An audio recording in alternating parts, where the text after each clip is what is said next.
The Tale of Peter Rabbit by Beatrice Potter.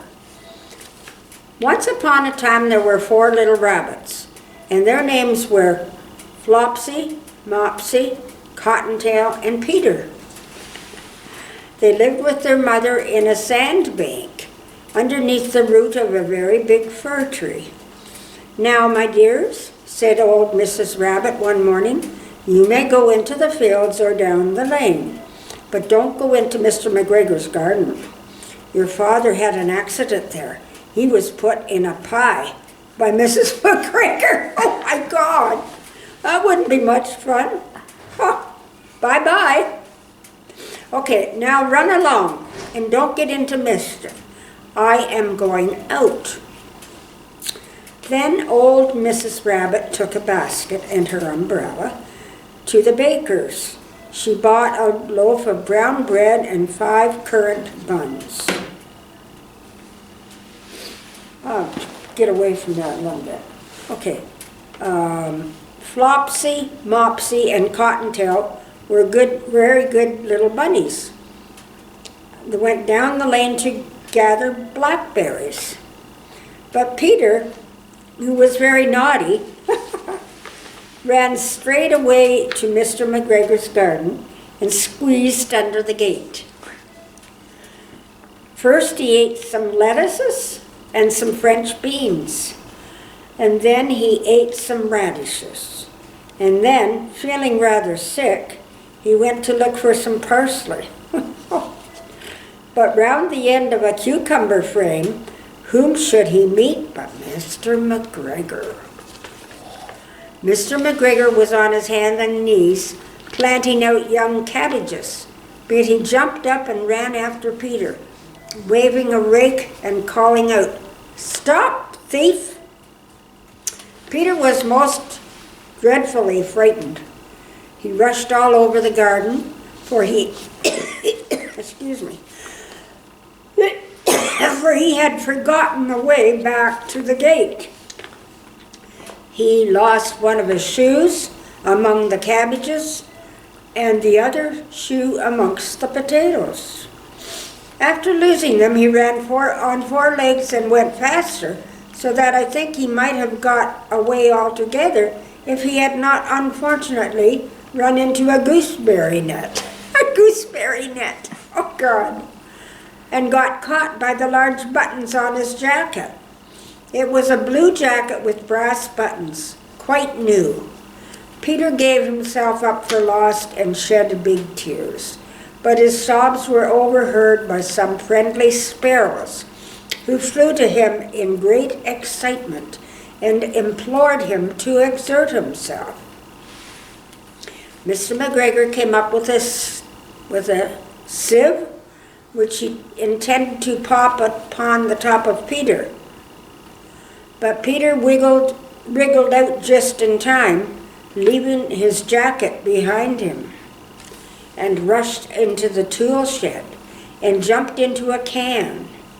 It would have been a beautiful thing to hide in if it had not had so much water in it. Mr. McGregor was quite sure that Peter was somewhere in the tool shed, perhaps hidden underneath a flower pot. He began to turn them over carefully, looking under each. Where does it go from there? This way? This one? Yes, this is next. Yes. Okay. Is this the next page? Presently, Peter sneezed. Kerchoo! Kerchoo! Mr. McGregor was after him in no time and tried to put his foot upon Peter, who jumped out of a window, upsetting 3 plants. The window was too small for Mr. McGregor, and he was tired of running after Peter. He went back to his work. Peter sat down to rest. He was out of breath and trembling with fright, and he had not the least idea which way to go. Also, he was very damp with sitting in that can. That's kind of cute. Okay, after a time, he began to wander about, going lippity, lippity, not very fast, and looking all around. He found a door in a wall, but it was locked, and there was no room for a fat little rabbit to squeeze underneath. Okay, an old mouse was running in and out over the store doorstep, carrying peas and beans to her family in the wood. Peter asked him the way to the gate,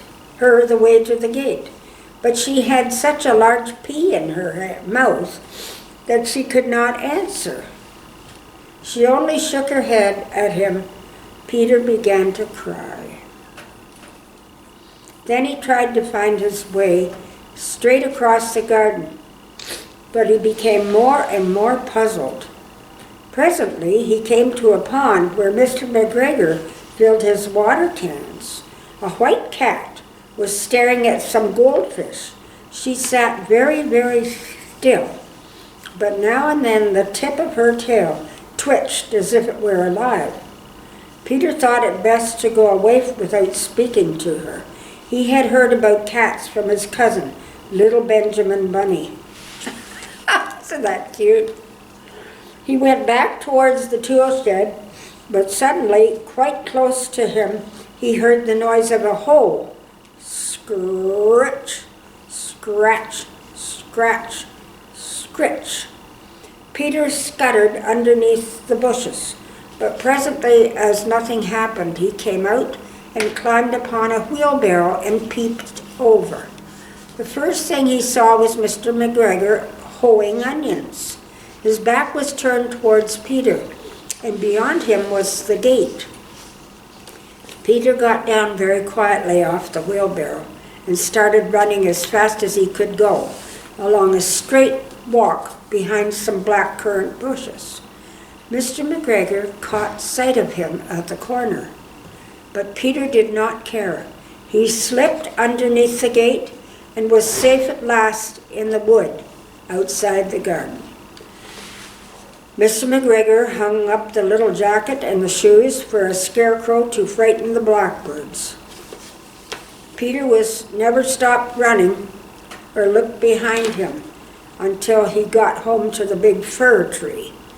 He was so tired that he flopped down upon the nice soft sand on the floor of the rabbit hole and shut his eyes. His mother was busy cooking. She wondered what he had done with his clothes. It was the second little jacket and pair of shoes that Peter had lost in a fortnight. I am sorry to say that Peter was not very well during the evening. His mother put him to bed and made some chamomile tea, and she gave a dose of it to Peter, 1 tablespoonful to be taken at bedtime. But Flopsy, Mopsy, and Cottontail had bread and milk and blackberries for supper. This is so cute. I guess that's it, is it? Oh, there's